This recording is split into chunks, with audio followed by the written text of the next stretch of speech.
Chapter 1 ગણમાં સ્વાધ્યાય 1.1 ની આજે આપણે અભ્યાસ કરીશું. તો સ્વાધ્યાય 1.1માં દાખલા નંબર 1 માં એવું કહે છે કે નીચેનામાંથી કયા સમૂહ ગણ દર્શાવે છે? તમારો જવાબ ચકાસો. હવે આપણે જાણીએ છીએ કે ગણ એ શું છે? એ સુવ્યાખ્યાયિત સમૂહ છે. જો કોઈ સમૂહ સુવ્યાખ્યાયિત હોય એટલે કે સુનિશ્ચિત હોય, સ્પષ્ટ રીતે દર્શાવેલો હોય તો એને આપણે ગણ તરીકે સ્વીકારીએ છીએ. તો અહીંયા પહેલો ક્વેશ્ચન છે, જે અક્ષરથી શરૂ થતા અંગ્રેજી કેલેન્ડરના વર્ષના તમામ મહિનાઓનો સમૂહ. તો જેથી શરૂ થતા જે અંગ્રેજી કેલેન્ડરના આપણે મહિનાઓ જોઈએ તો પહેલાં તો અંગ્રેજી મહિનાઓની વાત કરીએ તો જાન્યુઆરી, ફેબ્રુઆરી, માર્ચ, એપ્રિલ, મે, જૂન, જુલાઈ, ઓગસ્ટ, સપ્ટેમ્બર, ઓક્ટોબર, નવેમ્બર અને ડિસેમ્બર. આમ આપણને 12 મહિના મળે છે. તો આમાંથી કહે છે કે જેથી શરૂ થતા, તો જેથી શરૂ થતામાં સૌથી પહેલો આપણે શબ્દ કઈ રાખી શકીએ તો કે જાન્યુઆરી, બીજો તો કે જૂન અને ત્રીજો જુલાઈ. તો અહીંયા આપણને જે માગેલો જે ગણ છે એના 3 સભ્યો મળે છે. એના 3 સભ્યો આપણે શું વ્યાખ્યાયિત છે કારણ કે સ્પષ્ટ છે કે જે 12 મહિના છે એમાંથી જેથી શરૂ થતા ફક્ત મહિનાઓ લેવાના છે. તો આપણને 3 સભ્યો મળે છે. તેથી આ જે સમૂહ છે એ ગણ કહેવાય કારણ કે શું વ્યાખ્યાયિત છે એટલે કે આ સમૂહ ગણ છે,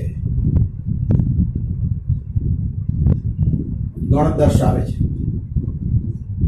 ત્યારબાદ છે ભારતના 10 અતિ પ્રતિભાશાળી લેખકોનો સમૂહ. તો હવે અહીંયા પહેલા એક પ્રશ્ન થાય કે અતિ પ્રતિભાશાળી જે લેખકોની વાત કરી છે તો એનું કોઈ માપદંડ શું? કોને તમે અતિ પ્રતિભાશાળી કહી શકશો? કયા લેખકને? અથવા એની અંદર કોઈ નિશ્ચિત કહ્યું જ નથી કે કોઈએ 10 પુસ્તકો લખ્યા હોય કે 50 પુસ્તકો લખ્યા હોય કે 500 પુસ્તકો લખેલા હોય, બરોબર? એની વાક્ય રચના એટલે નવલકથાઓ હોય કે પછી કાવ્યના સંગ્રહો હોય, એવું કોઈ સ્પષ્ટ ઉલ્લેખ કરેલો નથી, બરોબર? તો તેથી અતિ પ્રતિભાશાળી કોને કહેવા એનો કોઈ માપદંડ અહીંયા રજૂ કરવામાં આવેલો નથી. એટલે કે આ સમૂહ સુવ્યાખ્યાયિત નથી. તેથી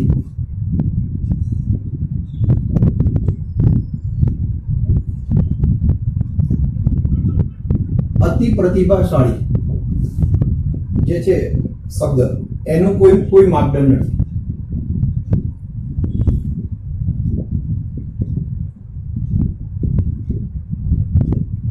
તેથી આ સમૂહ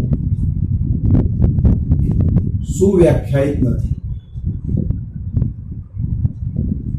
હવે આ સુવ્યાખ્યાયિત નથી, તેથી આ સમૂહ ગણ નથી.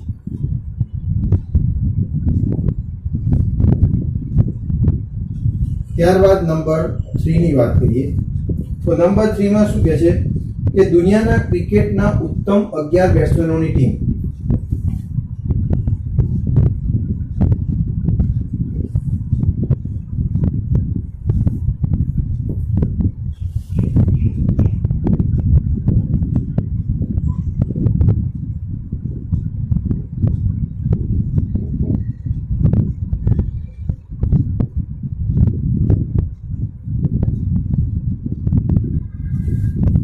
તો હવે અહીંયા જોઈએ તો સૌથી પહેલા દુનિયાના ક્રિકેટના ઉત્તમ 11 બેટ્સમેનોની ટીમની વાત કરી છે. તો અહીંયા ઉત્તમ બેટ્સમેનો કોને કહેવાય એ બહુ મોટો પ્રશ્ન છે કારણ કે અહીંયા કોઈ સ્પષ્ટ કહ્યું નથી કે જે બેટ્સમેને 10,000 થી વધારે રન કર્યા હોય કે એવું કોઈ અંક નથી આપ્યો કે અથવા કોઈ માઇલસ્ટોન નથી આપ્યો. તો આપણે ઉત્તમ કોને ગણવા? એટલે અહીં ઉત્તમ બેટ્સમેન કોને ગણવો એની કોઈ વ્યાખ્યા નથી.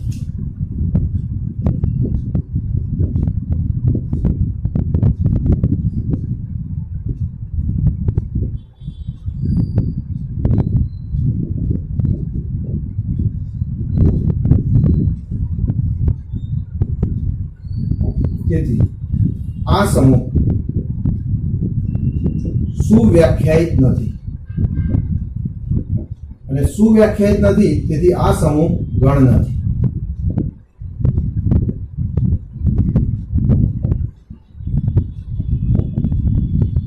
ત્યારબાદ 4 નંબરની અંદર વાત કરીએ. ચોથામાં શું કહે છે જુઓ કે તમારા વર્ગના બધા છોકરાઓનો સમૂહ.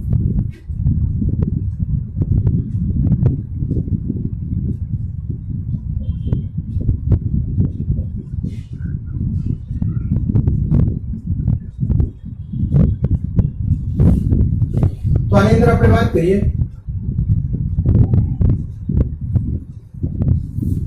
કે તમારા વર્ગના બધા જ છોકરાઓનો સમૂહ, તો વર્ગ તો સ્પેસિફિક થઈ જાય. કોઈ જે પણ વિદ્યાર્થીને કહેવામાં આવે કે તમારો વર્ગ, તો એ જે પણ ધોરણમાં ભણતો હોય, ધારો કે ધોરણ 11માં ભણતો હોય તો એનો વર્ગ તો સ્પષ્ટ થઈ જાય.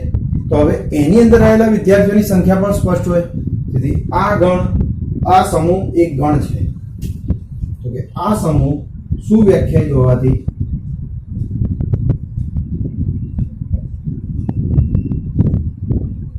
તે ગણ દર્શાવે છે.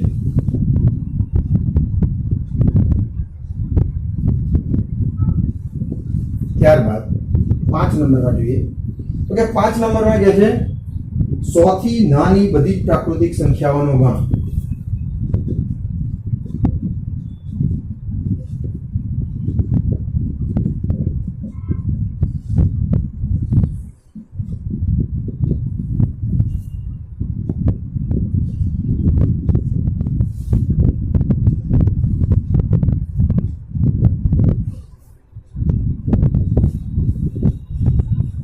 તો 100 થી નાની બધી જ પ્રાકૃતિક સંખ્યાઓનો ગણ એ પણ સ્પષ્ટ જ છે કે 100 થી નાની પ્રાકૃતિક સંખ્યાઓ કઈ આવી શકે? તો 1 2 3 4 એમ કરતા કરતા 99 સુધીની સંખ્યાઓ એ બધી જ પ્રાકૃતિક સંખ્યાઓ કહેવાય. તો અહીંયા પણ આ સભ્યો નક્કી છે, એટલે કે ગણ તરીકે આપણે લખીએ તો 1 2 3 અપ ટુ 99. 100 થી નાની કીધી છે એટલે આપણે 99 સુધી જ લઈ શકીએ. 100 પોતે લેવાની જરૂર નથી કારણ કે 100 થી નાની કહી છે. તો અહીંયા આપણી પાસે જે સમૂહ આપેલો છે એ સુવ્યાખ્યાયિત છે, તેથી આ ગણ છે.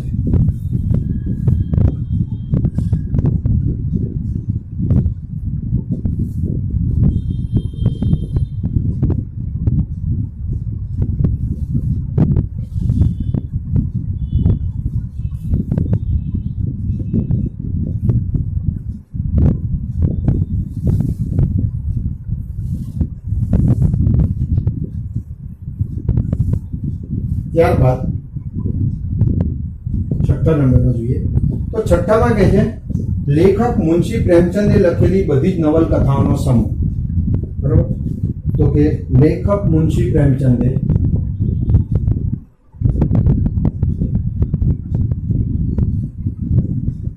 લખેલી બધી જ નવલકથાઓનો સમૂહ.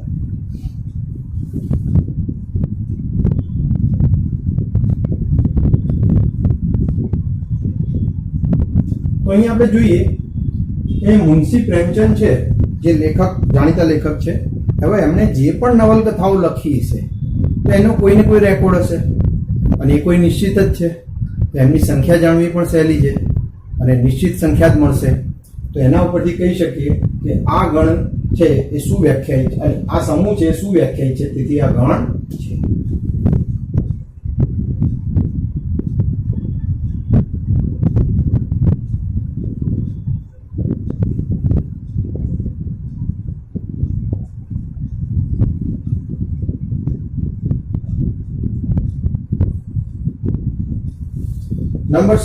નંબર 7 માં કહે છે બધા જ યુગ્મ પૂર્ણાંકોનો સમૂહ.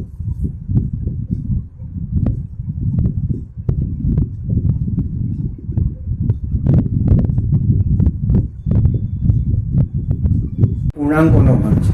તો એના બધા જ સભ્યો એવા કે જે યુગ્મ હોય. તો કયા કયા સભ્યો હોઈ શકે? તો કે ધારો કે આપણે જોઈએ 0 થી ધન દિશામાં જોવા જઈએ કે 2 4 6 અપ ટુ ઇન્ફિનિટી. એવી રીતે માઇનસ દિશામાં જોવા જઈએ તો ઋણ દિશામાં તો કે -2 -4 -6 અપ ટુ ઇન્ફિનિટી. તો આમ આપણને આ જે સમૂહ મળે છે એના સભ્યો પણ નિશ્ચિત છે. સમૂહ હોવાથી ગણ દર્શાવે છે.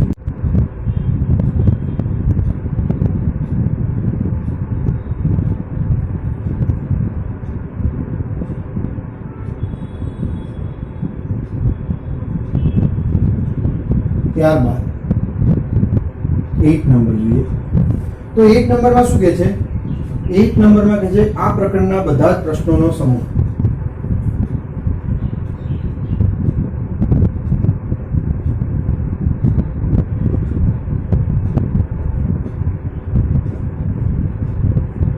તો અહીંયા પણ જોઈએ તો પ્રકરણના જે પણ પ્રશ્નો છે એ પણ સુનિશ્ચિત છે, નક્કી જ છે.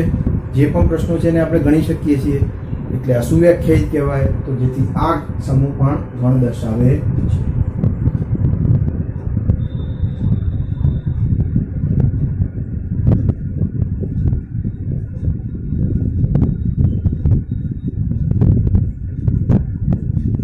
ત્યારબાદ 9મો ક્વેશ્ચન. 9માં કે છે દુનિયાના ખૂબ જ ભયાનક પ્રાણીઓનો સમૂહ.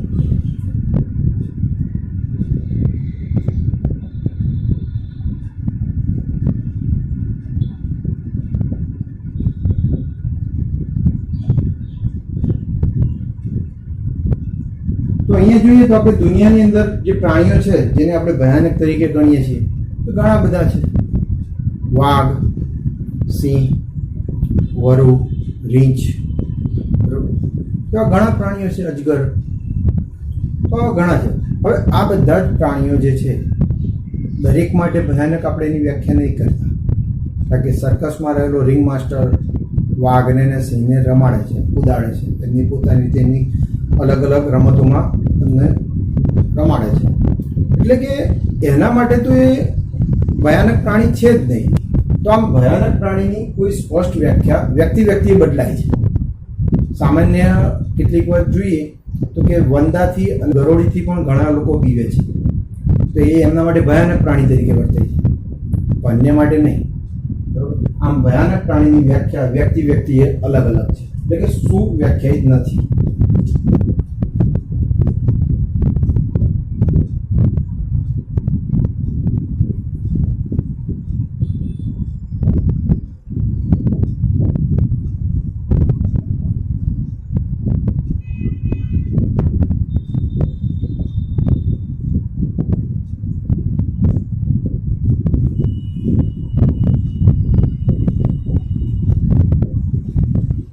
જે વ્યક્તિએ બદલાય છે.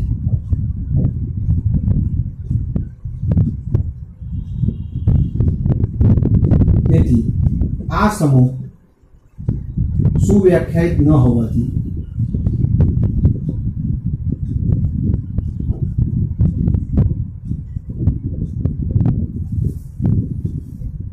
ગણ દર્શાવતો નથી.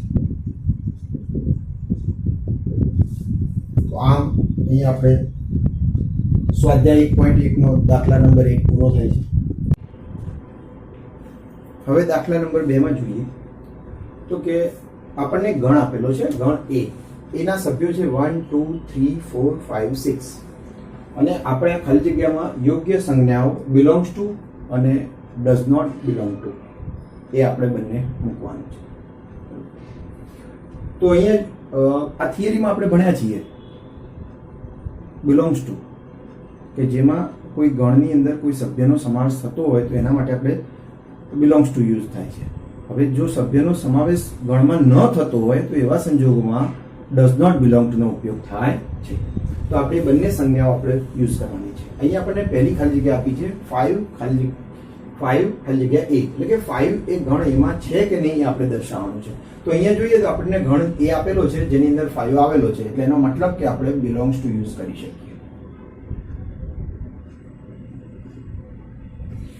ત્યારબાદ બીજી ખાલી જગ્યા છે જેમાં કીધું છે 8 ખાલી જગ્યા એ, એટલે 8 એ ગણ એમાં સમાયેલો છે કે નહીં એ આપણે દર્શાવવાનું છે. તો અહીંયા 8 છે એ આપણા ગણમાં છે નહીં. આપણા ગણમાં 1 થી 6 સુધીના સભ્યો છે, તો એવા સંજોગોમાં જોઈએ તો 8 નો સમાવેશ થતો નથી, એટલે આપણે લખીશું ડઝ નોટ બિલોંગ ટુ. ત્યારબાદ 0 ખાલી જગ્યાએ, તો 0 નો પણ સમાવેશ થતો નથી, તો 0 ડઝ નોટ બિલોંગ ટુ એ. ત્યારબાદ 4 ની વાત છે તો કે 4 ખાલી જગ્યાએ, તો કે 4 પોતે આપણા ગણ એમાં છે, એટલે એનો મતલબ આપણે બિલોંગ્સ ટુ યુઝ કરીશું. ત્યારબાદ 2 ની એટલે કે 5મી ખાલી જગ્યા, 2 ખાલી જગ્યાએ, તો 2 પોતે ગણ એમાં સમાય છે, એટલે આપણે લખીશું બિલોંગ્સ ટુ. ત્યારબાદ 10 ખાલી જગ્યાએ, તો 10 પોતે ગણ એમાં છે નહીં, બરોબર, તો એનો મતલબ ડઝ નોટ બિલોંગ ટુ. આમ દાખલા નંબર 2 ની ખાલી જગ્યા અહીંયા પૂર્ણ થાય છે. હવે દાખલા નંબર 3 ની અંદર આપણને કીધું છે કે નીચેના ગણોને યાદીની રીતે લખો. તો આમાં પહેલો ગણ છે, ગણ એ બરાબર આપણને આપ્યો છે x, કે જ્યાં આ કોલનને આપણે કે જ્યાં એવો શબ્દ વાપરીશું એના માટે સમજવા માટે. તો x કે જ્યાં x એ પૂર્ણાંક છે એટલે કે x A belongs to z છે, જેમાં ધન કિંમતો આવશે, પૂર્ણાંક સંખ્યાઓ, ધન પૂર્ણાંક સંખ્યાઓ, ઋણ પૂર્ણાંક સંખ્યાઓ તેમજ શૂન્ય આવશે. અને એના માટે પાછી એક અસમતા આપી છે કે અને -3 x <7, એટલે એનો મતલબ કે x ની કિંમત -3 થી મોટી કે -3 છે, અને બીજો છે કે x એ પોતે 7 થી નાની કિંમત છે. તો આવી કિંમતો આપણે z માંથી શોધવાની છે. તો z માંથી આપણે જાણીએ છીએ કે z પોતે શું છે. તો અહીં આપણે જોઈએ તો કે z આપણે અગાઉ ગણ લખેલા જ છે, તો -4 -3 -2 -1 0 1 2 3 અપ ટુ ઇન્ફિનિટી, આ રીતનો આપણને z આપેલો છે. તો આ z માંથી આપણને જે અસમતા આપી છે એના અનુસાર આપણે સભ્યો લખવાના થાય. તો આપણે કયા કયા સભ્યો લઈ શકીએ? તો કે -3 લેવો જોઈએ, કેમ કે લેસ ધેન તો છે, એની સાથે ઇક્વલ ટુ પણ આપેલો છે, એટલે એનો મતલબ કે x ની કિંમત -3 હોઈ શકે. એના સિવાય x ની કિંમત -3 થી મોટી છે. તો આપણે ઓપ્શન્સ એના લખતા જઈએ, એના ઘટકો. તો આપણને એ બરાબર આપણને કયા કયા ઘટકો મળે? તો કે -3 -2 -1 0 1 2 3 4 5 6 7 પોતે આપણે નહીં લખી શકીએ. કેમ? કારણ કે ઇક્વલ ટુ આપેલું નથી, એટલે x છે એ લેસ ધેન 7 છે. તો આપણને 6 સુધીના સભ્યો મળે છે, અને x પોતે પૂર્ણાંક સંખ્યા છે, એટલે z માંથી આવેલી છે. તો આપણને આન્સર તરીકે અહીંયા આ ઘટકો મળી શકે. હવે બી ના વાત કરીએ, બીજા ક્વેશ્ચનની વાત કરીએ તો કે આપણને x કે જ્યાં x એ 6 કરતા નાની પ્રાકૃતિક સંખ્યાઓ છે. હવે પ્રાકૃતિક સંખ્યા એટલે n કહેવાય, જે પ્રાકૃતિક સંખ્યાઓનો ગણ આપણે n ભણ્યા છીએ. તો આ n માંથી ઘટકો લેવાના. તો n ના ઘટકો તરીકે આપણે લખીએ અહીંયા, તો n બરાબર 1 2 3 4 અપ ટુ n, એટલે આપણે આ બધા જ ઘટકો લખી શકીએ. પરંતુ આપણને શરત આપી છે કે x એ 6 કરતા નાની છે, એટલે 6 પોતે પણ 6 કરતા પણ નાની છે, એટલે એનો મતલબ 1 થી 5 સુધીના ઘટકો જ આપણે લઈ શકીએ. તો આ આપણને 1 2 3 4 5 આપણે લઈ શકીએ. છઠ્ઠો નહીં લઈ શકાય, કારણ કે એના 6 કરતા નાની કઈ છે. હવે ત્યારબાદ આપણને ત્રીજા નંબરમાં સી ગણ આપેલો છે. તો સી ગણમાં શું કહ્યું છે? x કે જ્યાં x એ જેના અંકોનો સરવાળો 8 થતો હોય તેવી 2 અંકોની સંખ્યા આપણે શોધવાની છે. બરોબર? એવા સંખ્યાઓ આપણે ઘટક તરીકે લેવાના છે. તો સૌથી પહેલા જોઈએ આપણે તો કે 2 અંકોની સંખ્યાની શરૂઆત ક્યાંથી થાય? તો કે 10 થી થાય. 10 11 12 એમ કરતા કરતા 99 સુધી આપણે ઘટકો મળે કે જે 2 અંકોની સંખ્યા છે. હવે બીજી શરત આવે, જેના અંકોનો સરવાળો 8 થતો હોય. હવે આપણે એવા અંકો પસંદ કરવાના છે કે જે 10 થી મોટી સંખ્યામાં કે જેમના અંકોનો સરવાળો 8 થતો હોય. તો સૌથી પહેલા આપણે જોઈએ તો કે 11 ની લાઈનમાં જોઈએ તો પહેલો ઘટક આવે 1 અને 7, એટલે કે 17. 17 એવી સંખ્યા છે જેના અંકોનો સરવાળો કરીએ તો આપણને 8 મળે. ત્યારબાદ 20 થી ઉપરની લાઈનમાં જોઈએ તો કે 21 થી માંડીને નીચે 26 સુધી આપણે આવીએ તો 26 એ સરવાળો 2 અને 6 નો 8 થાય. તો અહીંયા આપણને બીજો ઘટક મળે 26. એવી જ રીતે ત્રીજો ઘટક આપણે જોઈએ તો કે એ 30 ની લાઈનમાં જોઈએ તો 30 ની લાઈનમાં 3 અને 5 એટલે કે 35, બરોબર, કે જેમનો સરવાળો 8 થાય. પછી 40 થી ઉપરની લાઈનમાં જોઈએ તો 4 અને 4 44 થાય આપણને, કે જેનો સરવાળો 8 થાય. પછી 50 થી ઉપરની લાઈનમાં જોવા જઈએ તો 50 થી પછી 5 અને 3 એટલે કે 53 થાય, કે જેનો સરવાળો આપણને 8 મળે છે. ત્યારબાદ 60 થી ઉપરના ઘટકોની વાત કરીએ તો 6 અને 2 કે જેનો સરવાળો આપણને 8 મળે એટલે કે 65. પછી 70 થી ઉપરની સંખ્યાઓમાં જોઈએ તો કે 7 અને 1 71 કે જેનો સરવાળો આપણને 8 મળે છે. ત્યારબાદની વાત કરીએ તો ત્યારબાદ 80 એટલે કે 80 પોતે જ 80 થી ઉપરની સંખ્યામાં જોઈએ 8 અને 0 એ એક જ સંખ્યા એવી છે કે જે આપણને 8 એનો સરવાળો મળે છે. એના પછી આપણને સરવાળો મળશે નહીં, કારણ કે 80 થી ઉપર જો 8 1 થી માંડીને 8 9 સુધી બધાનો સરવાળો 8 થી વધારે જ થવાનો છે, અને 90 માં પણ એ થવાનો છે. 90 માં 90 એટલે કે 9 સરવાળો એટલે 91 તો કે એમાં પણ 10 થઈ જાય, એટલે કે એની અંદર આપણને શક્ય બનશે નહીં. પણ છેલ્લો ઘટક ભૂલાય નહીં એનું ધ્યાન રાખવાનું. મોટે ભાગે વિદ્યાર્થીઓ ભૂલી જાય છે, કારણ કે 80 માં એમનો સરવાળો પણ 8 થાય છે, એટલે એક સંખ્યા પણ આપણે લઈ શકીએ અને 2 આંકડાની સંખ્યા છે. હવે વિદ્યાર્થી એમ કે સાહેબ તો ભાઈ 08 ના લઈ શકાય? તો કે ના, 08 ના 8 ના લઈ શકાય, કારણ કે 8 એની અંદર એક જ પૂર્ણાંક સંખ્યા કહેવાય. અહીંયા આપણને 2 અંકોનો સરવાળો કીધો છે અને એમાં એક જ અંક તરીકે આપણો 8 છે, બરોબર. તો આપણને આન્સરમાં ધારો કે સીના ઘટકની અંદર 17, 26, 35, 44, 53, 62, 71 અને 80 આમ ઘટકો મળે છે. ત્યારબાદ આપણે ચોથાની અંદર જોઈએ તો કે ડી ગણ છે. તો ડી ગણમાં આપણને શું કીધું છે? x, કે જ્યાં x એ 60 નો ધન અવયવ હોય તેવી અવિભાજ્ય સંખ્યા. હવે પહેલા તો 60 ના અવયવ નક્કી કરો. તો 60 ના અવયવ આપણે જોઈએ તો શક્ય એટલા અવયવ પહેલા નક્કી કરો. તો કે આપણે 10 × 60, પછી પાછા પણ એના અવયવ આવે તો 2 × 5 = 10, અને આના પણ અવયવ નક્કી કરો 2 × 6. તો આ બધા જ અવયવ એવા થઈ ગયા જે અવિભાજ્ય છે. આના સિવાય આપણને કોઈ અવયવ મળી શકે નહીં. તો આ બધા જ છે, અને આને આપણે બીજી કોઈ વડે ભાગી પણ ન શકીએ, એક સિવાય અને પોતાની સંખ્યા સિવાય. એટલે આ બધા અવિભાજ્ય છે. તો આપણને અહીંયા ઘટકો કયા કયા મળી શકે? તો કે ડી બરાબર આપણને 60 ના ધન અવયવ હોય, એટલે આ બધા ધન છે, તો આપણે ધન અવયવ એટલે આમ કીધા છે. તો એ ઘટકો કયા થશે? કે 2, પછી આપણે ક્રમ અનુસાર જોઈએ તો 2 ફરી પણ 2 આવે પણ એટલે ઉખાના નહીં. કાંક ગણનો નિયમ છે કે એક જ વખત આપણે ઘટક લખવાનો હોય, એકને એક ઘટક જો ફરી આવતો હોય તેને ફરી લખવાની જરૂર હોતી નથી. તો હવે આપણે બીજો ઘટક જોઈએ તો કે નંબર 3 આવશે અને પછી આવશે 5. બેશક તમે ક્રમમાં નહીં લખો અને 2, 5, 3 લખશો તો પણ એ સત્ય જ છે, એમાં કોઈ ભૂલ નથી, એમાં ખોટું પણ નથી, બરોબર. ત્યારબાદ આપણને પાંચમો ક્વેશ્ચન છે તો કે ઈ આપણને ગણ આપેલો છે, જેમાં કહ્યું છે કે ટ્રિગ્નોમેટ્રી શબ્દના મૂળાક્ષરોનો ગણ. તો આમાંથી આપણે બધા જ મૂળાક્ષરો લેવાના, એકને એક મૂળાક્ષર ફરી રિપીટ થવો જોઈએ નહીં. તો ત્યારબાદ આપણે એના ઘટકો લખીએ તો આપણે જોઈએ તો સૌથી પહેલા ટી મળે, પછી આર મળે, પછી આઈ મળે, ત્યારબાદ જી છે, ઓ છે, એન છે. ત્યારબાદ જુઓ ફરી ઓ આવે છે તો ઓ આવી ગયો છે, ફરી લખવાની જરૂર નથી. ત્યારબાદ એમ છે, ઈ છે, ત્યારબાદ જુઓ ટી ફરી પણ આવી ગયો છે, આર પણ ફરી આવી ગયો છે, તો છેલ્લે આપણને વાય મળે. તો આમ એકને એક ઘટક ફરી લખવાનો હોતો નથી, અને બાકીના બધા જ ઘટકો જે નથી આવ્યા એ લખો, પણ જે ફરી રિપીટ થાય છે એને નથી લખવાના. તો આમ આપણને ટી, આર, આઈ, જી, ઓ, એન, એમ, ઈ અને વાય આટલા ઘટકો આપણને મળે છે કે જે ટ્રિગ્નોમેટ્રી શબ્દના મૂળાક્ષરોનો ગણ તરીકે ઓળખાય છે. ત્યારબાદ આપણને છઠ્ઠો ક્વેશ્ચન છે, એફ ગણ છે આપણો, કે જે ગણની અંદર એવું કહેવામાં આવેલું છે કે બેટર શબ્દના BETTER, તો આ બેટર શબ્દના મૂળાક્ષરોનો ગણ. તો આમાં પણ આપણે એ જ વસ્તુ કરીશું કે બેટર શબ્દના મૂળાક્ષરો લઈશું પણ એકના એક ફરી લઈશું નહીં. તો અહીં આપણને એફ બરાબર કયા કયા સભ્યો મળે? તો કે બી મળશે, ઈ મળશે, ટી મળશે. હવે જુઓ ફરી ટી નહીં આવે, એક વખત ટી આવી ગયો એટલે ફરી નહીં. ઈ પણ જો એક વખત આવી ગયો એટલે ફરી લખવાની જરૂર નથી, અને છેલ્લે આપણને આર મળે છે.